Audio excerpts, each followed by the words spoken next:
देख लो, भाग लो, भाग लो। जब भाग करके थक जाना तब आ जाना, तो हम तुम्हें पकड़ा देंगे हाथ ऐसी जगह जहां निराकार का जो सार है वो आप समझ जाओगे। ये महाराज है जी नाम दे दीजिए कोई। अब हम चिल्ला रहे हैं यार, इससे ज्यादा क्या। राधा राधा राधा राधा राधा।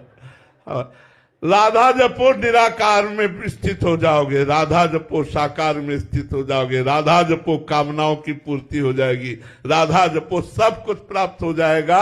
हम हाथ उठा के कहते हैं बचपन से साधन में रहे हैं, अष्टांग योग, सांख्य योग, कर्मयोग, भक्ति योग जैसा बना, गुरुजनों से वैसा जानकारी मिली, लेकिन सबके बाद अब हम सब भूल जाना चाहते हैं। केवल एक बात याद रखना चाहते हैं, राधा राधा राधा राधा। वही आपको दे रहे हैं, अगर आप ले पाओ तो ले लो।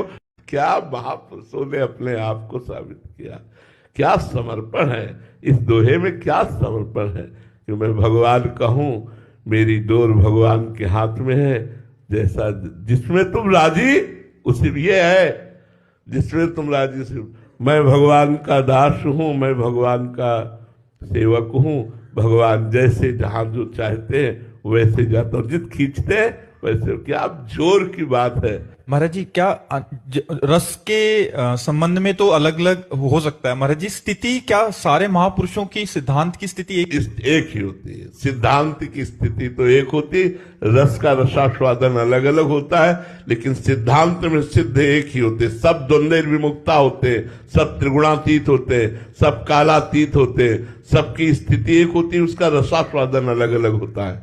जैसे निर्मल जलाशय में, शांत अचल जल में नीचे क्या हम देख सकते हैं, निर्मल जल है और अचल जल है, शांत जल है, तो हम नीचे देख सकते हैं क्या है।